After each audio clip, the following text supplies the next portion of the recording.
So let's go for the products. I'm answering your question now. What's your name again? Edward. Edward. Edward, I'm answering your question. In order to make this happen the most seamless way, you need to have the 30,000 feet view. In order to be able to be in these types of partnerships with CPAs, in my opinion, fee-based financial planning is the first thing you need to consider. One, because they can perceive fee-based anything. In other words, the only thing that a CPA can actually talk about, it's okay to propose to a client himself that someone will do for them and actually sell them that would be only one thing. A fee-based financial plan is something everybody wants, knows. It's not a commission-based thing.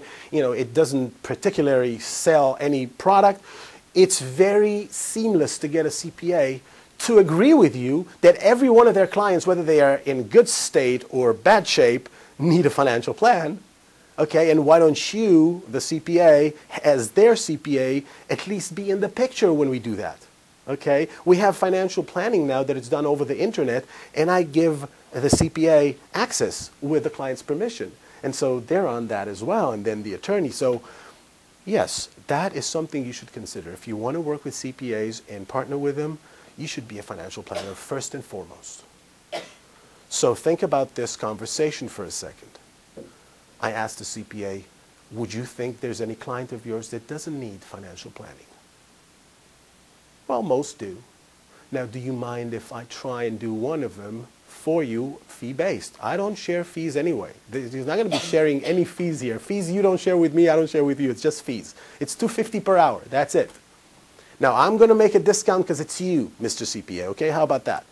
Now, do you mind if they want to implement some of that plan? After I show it to you, do you mind that I implement it? No, if the client wants you to implement it, you implement it. Okay. Then let's do this. Since you have such a big, problem with the commissions, let me do that. Let's see if I implement anything, and I'll keep you in the picture as to the revenue that I, get from anything I do there. You decide at what point you want to hop on the wagon. You don't mind me making money as of what I do. Oh, no, that's fine.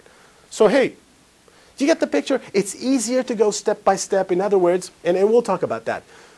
I call it leave Jerusalem to the end of the negotiations. That's what I call it. I have the effect, the Middle Eastern effect. Now, income tax deductible retirement plans. Debbie has been bringing the best of the best here. Cenex is here. Some 419E we'll discuss in a second as well. There's nothing that works better with a CPA practice than taxes. The only thing they can actually invite someone to come here or try to solve is tax. And so if they can call a client and they can solve a problem with tax, and if clients of theirs are paying horrendous amount of taxes, and we can actually reduce to even eliminate that, then of course, split-funded defined benefit plans of 412E3, 412I, 412Z, anything that we know that Pacific Life is really, really good at would work here perfectly. So how do we get to 186,000? I'll tell you. That year, we had a client sell their business. The sale went down for $18 million. Now, at that point of the sale, what I came and the company was a C corporation. And that means that we get double taxation on a few things, usually. So what happened is the sale was an asset sale, not the company. The company remained. They stayed, they kept the company.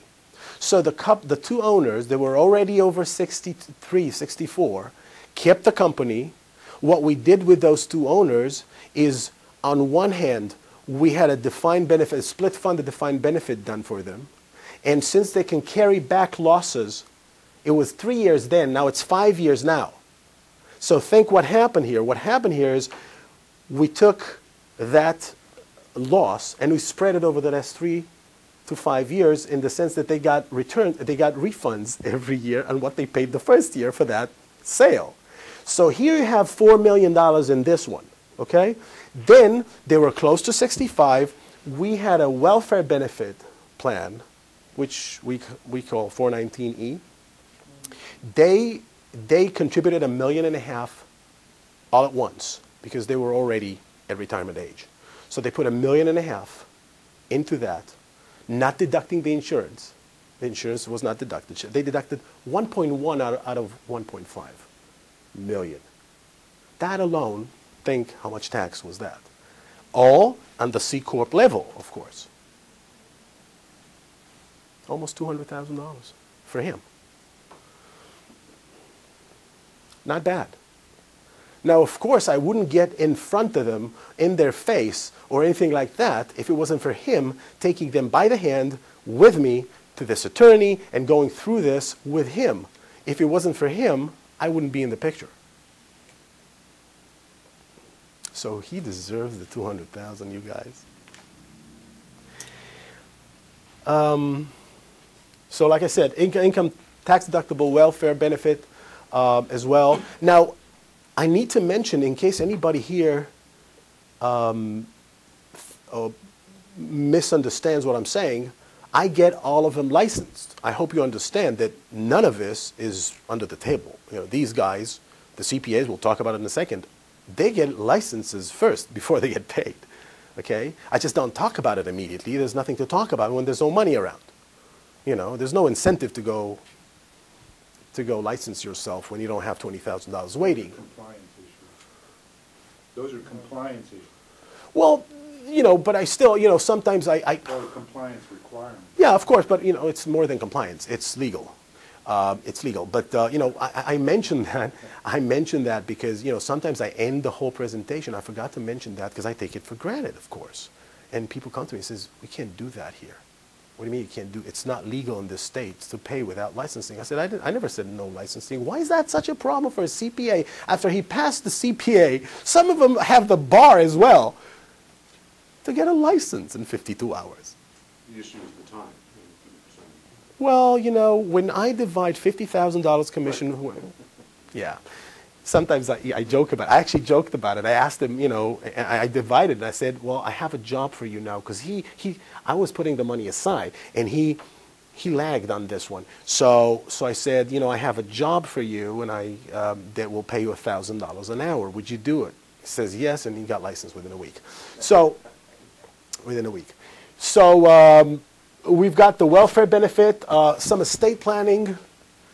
Some estate planning could do very well with CPAs as well. Now, it does a lot much better with attorneys. But let me try and burst that bubble, because I found it the hard way. Turns out in California, you cannot do this with attorneys. And I keep being asked, and I kept for a long time not knowing that, and I tried, and it was hard enough to do it that I couldn't do it, so it wasn't an issue. And right where it became an issue, in other words, I was able to partner with an attorney. Right there, I found out that if you're not a bar member in California, you cannot share with a member of the Bar of California. Unless you're an attorney, you can't share with an attorney. It's a bar issue. It's not the commissioner's issue. But, you know, the bar is the one that puts that hurdle in front of us. So unless you're an attorney, you guys, forget them in that sense. I mean, you can get referred, but there's no partnership there.